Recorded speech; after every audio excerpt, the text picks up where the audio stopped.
ಇವಾಗ ರಾಶಿ ಅಂತಲೇ ಅವರು ಕಾವ್ಯನಾಮಾಂತರೋ ಅಥವಾ ಚಿಕ್ಕ ಸಂಗ್ರಹಿತವಾಗಿ ಇಟ್ಕೊಂಡಿದ್ರೆ ಗೊತ್ತಿಲ್ಲ. ಶಿವರಾಮ್ ಅವರು, ಡಾಕ್ಟರ್ ಶಿವರಾಮ್ ಅವರು. ಆದರೆ ನಿಜವಾದ್ದೇನು ಕೊಡುಗೆ ಅವ್ರದ್ದು? ಮನೋನಂದನ, ಮನಮಂಥನ ಅಂತ 2 ಪುಸ್ತಕ ಬರೆದಿದ್ದಾರೆ.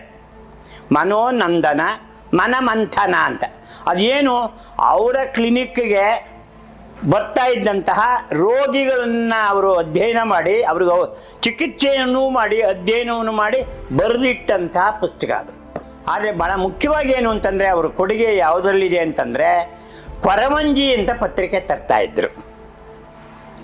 ಅಲ್ಲಿಯೇ ಎಲ್ಲ ಆರಾಮಿತ್ರ ಅವರು ಇರ್ಬೋದು, ಅಥವಾ ಹಾಸ್ಯ ಬರಹಗಾರರು ಇರ್ಬೋದು, ಅರಹಾಸ್ಯ ಅವರು ಇರ್ಬೋದು, ಹೀಗೆ ಆಮೇಲೆ ಸಾವಿತ್ರಮ್ಮ ಅವರು ಇರ್ಬೋದು, ಹಾಸ್ಯ ಬರಹಗಾರರೆಲ್ಲ ಕಾಣಿಸ್ಕೊಂಡಿದ್ದು ಕೊರವಂಜಿಯಿಂದಾನೆ.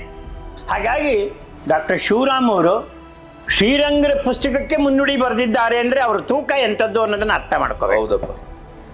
ಶ್ರೀರಂಗರ ಪುಸ್ತಕ ಓದೋದೇ ಒಂದು ಕಷ್ಟ, ಅಥವಾ ಅವ್ರ ಬಗ್ಗೆ ಮಾತಾಡೋದೇ ಕಷ್ಟ ಅಂತ ರಾಶಿಯವರು ಒಂದು ಗೀತಾ ದರ್ಪಣವೋ ಏನೋ ಯಾವುದೋ ಪುಸ್ತಕಕ್ಕೆ ಅವರು ಮುನ್ನುಡಿ ಬರೆದಿದ್ದಾರೆ. ಅದ್ಭುತವಾಗಿ ಬರೆದಿದ್ದಾರೆ ಮುನ್ನುಡಿನ.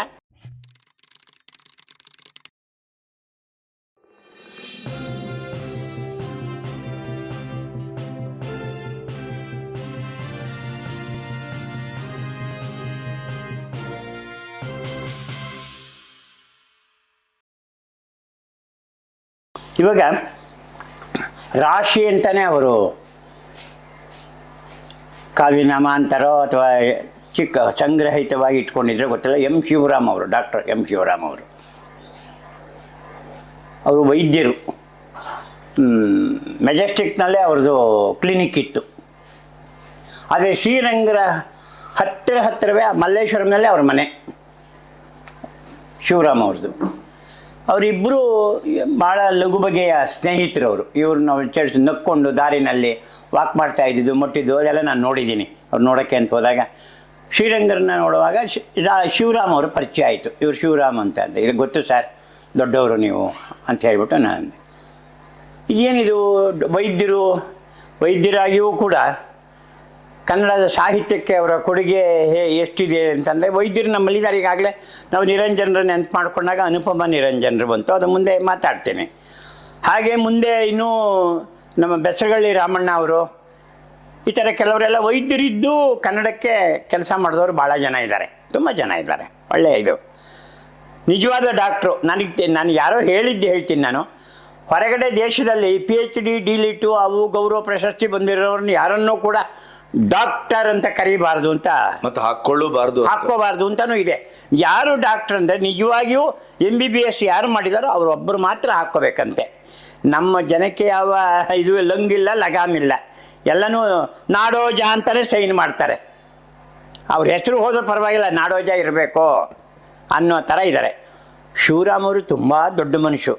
ಶ್ರೀರಂಗರು ಎಷ್ಟು ಪೇಲವೋ, ಒಂದು ಕಾಲಕ್ಕೆ ಶ್ರೀರಂಗರು ಕೂಡ ಪೈಲ್ವಾನ್ ಥರ ಇದ್ರಂತೆ, ವ್ಯಾಯಾಮ ಮಾಡ್ತಾ ಇದ್ರಂತೆ, ಅದು ಹೇಳೋರು ಅವರು.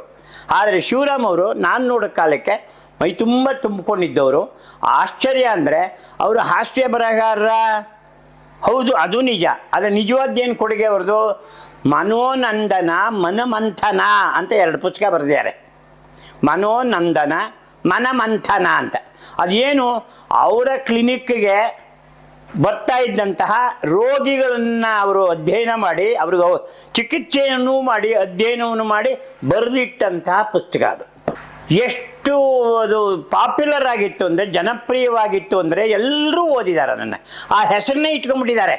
ಎಷ್ಟೋ ಇದಕ್ಕೆ ಮಾನಸಿಕ ಒಂದು ಇದಕ್ಕೆ ಶುಶ್ರೂಷಾಲಯಗಳಿಗೆ ನಾನು ಬೇಕಾಷ್ಟು ಕಡೆ ನೋಡಿದೆ. ಮನೋನಂದನ, ಮನಮಂಥನ, ಎಂಥ ಇದಕ್ಕಿಂತ ಇನ್ನೇನು ಬೇಕು ಹೇಳಿ? ಕರೆಕ್ಟ್. ಹಾಗಾಗಿ ಶಿವರಾಮ್ ಅವರು ಆ 2 ಒಂದು ಪುಸ್ತಕಕ್ಕೆ ಕೇಂದ್ರ ಸಾಹಿತ್ಯ ಅಕಾಡೆಮಿ ಬಂದಿದೆ. ಕೆಲವು ಕಾಲ ಅವರು ಯಾರ ಕಾಲದಲ್ಲೋ ಗೊತ್ತಿಲ್ಲ, ರಾಮಕೃಷ್ಣ ಹೆಗಡೆ ಕಾಲದಲ್ಲೋ ಏನೋ ಇದ್ದಿರಬಹುದೇನೋ, ಸಾಹಿತ್ಯ ಅಕಾಡೆಮಿ ಅಧ್ಯಕ್ಷರಾಗಿದ್ದಾಗಲೇ ಅವರು ಅಸ್ವಸ್ಥರಾಗಿ ತೀರ್ಕೊಂಬಿಟ್ರು, ಯಾರು ಶಿವರಾಮ್ ಅವರು. ಆದರೆ ಭಾಳ ಮುಖ್ಯವಾಗಿ ಏನು ಅಂತಂದರೆ ಅವ್ರ ಕೊಡುಗೆ ಯಾವುದರಲ್ಲಿದೆ ಅಂತಂದರೆ, ಕೊರವಂಜಿ ಅಂತ ಪತ್ರಿಕೆ ತರ್ತಾಯಿದ್ರು. ಅಲ್ಲಿಯೇ ಎಲ್ಲ ಆರಾಮಿತ್ರ ಅವರು ಇರ್ಬೋದು, ಅಥವಾ ಹಾಸ್ಯ ಬರಹಗಾರರು ಇರ್ಬೋದು, ಅರಹಾಸ್ಯ ಅವರು ಇರ್ಬೋದು, ಹೀಗೆ ಆಮೇಲೆ ಸಾವಿತ್ರಮ್ಮ ಅವರು ಇರ್ಬೋದು, ಹಾಸ್ಯ ಬರಹಗಾರರೆಲ್ಲ ಕಾಣಿಸ್ಕೊಂಡಿದ್ದು ಕೊರವಂಜಿಯಿಂದಾನೆ. ಗೊರೂರು ಬೇಕಾಷ್ಟು ಬರೆದಿದ್ದಾರೆ, ಶಿವರಾಮ್ ಅವರು ಬರೆದಿದ್ದಾರೆ, ಅಣಕವಾಡ್ ಪದ್ಯಗಳು ಬರೆದಿದ್ದಾರೆ. ಬೇಂದ್ರೆ ಅವ್ರದ್ದು ಅದೆಂಥದ್ದು ಹಕ್ಕಿ ಹಾರುತ್ತಿದೆ ನೋಡಿದ್ದೀರಾ ಅಂತಂದರೆ ಬೆಕ್ಕು ಎಗುರುತ್ತಿದೆ ನೋಡಿದ್ದೀರಾ ಅನ್ನೋ ಹಾಗೆ ಕೊರವಂಜಿನಲ್ಲಿ ಶಿವರಾಮ್ ಅವ್ರ ಪದ್ಯ ಬರೆದಿದ್ದಾರೆ. ಬೇಂದ್ರೆ ಅವರಿಗೆ ಕಾರಂತರಿಗೆ ಬಹಳ ಬೇಕಾದವರು ಶಿವರಾಮ್ ಅವರು. ಅವರು ಸಾಹಿತ್ಯ ಸಮ್ಮೇಳನ ಅಧ್ಯಕ್ಷರಾಗಲಿಲ್ಲ, ಅಷ್ಟು ದೊಡ್ಡ ವಯಸ್ಸಾಗಿತ್ತು, ಹಿರಿಯರಾಗಿದ್ದರು, ಎಲ್ಲ ಆಗಿದ್ದರು. ಏನು ಆ ಥರ ಆವಾಗ ಆ ಕಾಲದಲ್ಲಿ ಈ ಸಾಹಿತ್ಯ ಸಮ್ಮೇಳನ ಅಧ್ಯಕ್ಷ ಆಗ್ಬಿಡೋದು, ಡಾಕ್ಟ್ರೇಟ್ ತಗೊಬಿಡೋದು, ಇವು ಯಾವ ಭ್ರಮೆಗಳು ಅವರಿಗೆ ಇರಲಿಲ್ಲ. ಅದೆಲ್ಲ ಮೀರಿಯೇ ಎಲ್ಲರೂ ಹೆಚ್ಚು ಕಡಿಮೆ ಎಲ್ಲರೂ ಕೆಲಸ ಮಾಡಿದವ್ರೇನೆ. ಯಾರೋ ಒಬ್ಬಿಬ್ಬರನ್ನ ಬಿಟ್ಬಿಟ್ರೆ ಅವರೇ ನನಗೇನು ಡಾಕ್ಟ್ರೇಟ್ ಕೊಡಲಿಲ್ವಲ್ಲಪ್ಪ ಅಂತ ಯಾರೋ ಪರಿತಪಿಸಿದವರು ಕಾಣೆ. ಅದರಿಂದ ಯಾರಿಗೂ ಏನೂ ಉಪಯೋಗ ಇಲ್ಲ. ಆ ಥರ ಅವರು ಜನದಿಂದನೇ ಅವರು ಇದಾದವರು. ನನ್ನ ದೃಷ್ಟಿನಲ್ಲಿ ಸಾಹಿತ್ಯದಲ್ಲಿ ವೈದ್ಯಕೀಯ ವಿಚಾರವನ್ನು ಹೀಗೆ ಮನೋರಂಜನೀಯವಾಗಿಯೂ ಅಥವಾ ಮನೋವಿಕಾಸಕ್ಕೆ ಎಡೆಗೊಡುವ ಹಾಗೆಯೂ ಬರೆದವರು. ಈಗ ಉದಾಹರಣೆ ಇವರೊಬ್ಬರಾದರೆ ನಮ್ಮ ಅನುಪಮ ನಿರಂಜನ್ನು, ಹಾಗೆ BGN ಸ್ವಾಮಿಯವರು ಸಸ್ಯಶಾಸ್ತ್ರದ ಬಗ್ಗೆ ಬರೆದರು. ಕೀಟಶಾಸ್ತ್ರದ ಬಗ್ಗೆ ಡಾಕ್ಟರ್ ಕೃಷ್ಣಾನಂದ ಕಾಮತ್ರು ಬರೆದಿದ್ದಾರೆ. ಆಮೇಲೆ ಮುಂದೆ ಅದನ್ನು ಹೇಳ್ತೀನಿ ಏನು ಮಾಡಿದ್ರು ಅಂತ. ಹಾಗಾಗಿ ಡಾಕ್ಟರ್ ಶಿವರಾಮ್ ಅವರು ಶ್ರೀರಂಗರ ಪುಸ್ತಕಕ್ಕೆ ಮುನ್ನುಡಿ ಬರೆದಿದ್ದಾರೆ ಅಂದರೆ ಅವ್ರ ತೂಕ ಎಂಥದ್ದು ಅನ್ನೋದನ್ನು ಅರ್ಥ ಮಾಡ್ಕೋಬೇಕು. ಹೌದಪ್ಪ. ಶ್ರೀರಂಗರ ಪುಸ್ತಕ ಓದೋದೇ ಒಂದು ಕಷ್ಟ, ಅಥವಾ ಅವ್ರ ಬಗ್ಗೆ ಮಾತಾಡೋದೇ ಕಷ್ಟ ಅಂತ ರಾಶಿಯವರು ಒಂದು ಗೀತಾ ದರ್ಪಣವೋ ಏನೋ ಯಾವುದೋ ಪುಸ್ತಕಕ್ಕೆ ಅವರು ಮುನ್ನುಡಿ ಬರೆದಿದ್ದಾರೆ. ಅದ್ಭುತವಾಗಿ ಬರೆದಿದ್ದಾರೆ ಮುನ್ನುಡಿನ. ಆಮೇಲೆ ಅವರು ಹೆಚ್ಚು ಹಾಸ್ಯ ಬರಹಗಳನ್ನೇ ಬರೆದಿರೋದು. ಕೊರವಂಜಿನಲ್ಲಿ ತಾವೂ ಬರೀತಾ ಇದ್ದರು. ಬೇರೆಯವರು BGL ಸ್ವಾಮಿ ಬರೆದಿದ್ದಾರೆ ಅದರಲ್ಲಿ, ಚಿಕ್ಕ ಹುಡುಗರಾಗಿದ್ದಾಗ ಅವರು. ಈ ಥರ ಎಲ್ರಿಗೂ ಅವಕಾಶಗಳು ಕೊಟ್ಟು ಕನ್ನಡದಲ್ಲಿ ಒಂದು ಹಾಸ್ಯ ಪ್ರಜ್ಞೆಯನ್ನು ಉಂಟು ಮಾಡೋದಕ್ಕೆ ಪ್ರಯತ್ನ ಪಟ್ಟವರು ರಾಶಿಯವರು. ಆಮೇಲೆ ಇವತ್ತಿಗೂ ನೀವು ವೈದ್ಯರ ಹತ್ರಕ್ಕೆ ಹೋದೇನು ಅಂದರೆ ನಗರಿ, ತುಂಬ ಸೀರಿಯಸ್ ಆಗಿ ಬಿಡಬೇಡ್ರಿ, ಗಂಭೀರವಾಗಿರಬೇಡ್ರಿ, ಮಜಲ್ಸ್ ಅಲ್ಲ ಸ್ನಾಯುಗಳೆಲ್ಲ ಲಘು ಬಗೆಯಾಗಿರಬೇಕು, ಹಾಗೆ ಇಟ್ಕೊಳ್ಳಿ ಅಂತ ಹೇಳ್ತಾರೆ. ಇವತ್ತು ಆ ಕೆಲಸ ರಾಶಿಯವರೇ ಮಾಡಿದ್ದಾರೆ. ಅವರು ಒಂದೊಂದು. ಆಮೇಲೆ ಅವ್ರ ಮಕ್ಕಳು ಬಂದರು, ಶಿವಕುಮಾರ್ ಅಂತನೋ ಶಿವಸ್ವಾಮಿ ಅಂತಲೋ ಇರಬೇಕು ಹಿರಿಯವರು.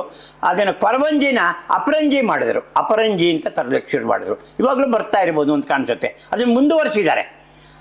ಅವರು ಸ್ವತಃ ಎಷ್ಟು ಪುಸ್ತಕ ಬರೆದಿದ್ದಾರೆ ಅಥವಾ ಮಕ್ಕಳು ಈ ಮಟ್ಟಕ್ಕೆ ಏರಿದ್ರ ಅನ್ನೋದು ಮುಖ್ಯ ಅಲ್ಲ ನನಗೆ. ಆ ಕೊರವಂಜಿ ಇದ್ದಿದ್ದು ಅಪರಂಜಿಯಾಗಿ ಅದು ಬಂತಲ್ಲ, ಅದು ಅವ್ರ ಕುಟುಂಬದಲ್ಲಿರುವಂಥ ಒಂದು ಉತ್ತಮವಾದ ಒಂದು ಸ್ನೇಹ ಮತ್ತು ಪ್ರೀತಿಯ ವಾತಾವರಣವನ್ನು ಅದು ಕಾಣಿಸುತ್ತೆ. ಹಾಗಾಗಿ ಶಿವರಾಮ್ ಅವರು ಬೆಂಗಳೂರಿನ ಭಾಳ ಬಹುಶಃ ಅವರು ಮೈಸೂರಿನ ಇದು ಮೆಡಿಕಲ್ ಕಾಲೇಜಲ್ಲಿ ಓದಿದ್ದು ಅಂತ ಕಾಣಿಸ್ತದೆ. ಮೊಟ್ಟ ಮೊದಲನೇ ಆ ಬ್ಯಾಚಿನವರು ಇರಬಹುದು ಅಷ್ಟು ಹಳಬರವರು MBBS ಅಲ್ಲಿ. ಅಂಥ ವ್ಯಕ್ತಿ ನಾಡಿಗಾಗಿ ಕೆಲಸ ಮಾಡಿದ್ದಾರೆ, ಸದ್ದು ಗದ್ದಲ ಇಲ್ದಾನೆ. ಯಾವ ಸಮ್ಮೇಳನಲ್ಲಾಗಲಿ ಅಥವಾ ಯಾವುದೋ ಗಲಾಟೆಗಳಾಗಲಿ ಶ್ರೀರಂಗರು ಆ ಥರ ಹೋರಾಟ ಭಾಳ ಮಾಡಿದ್ದಾರೆ.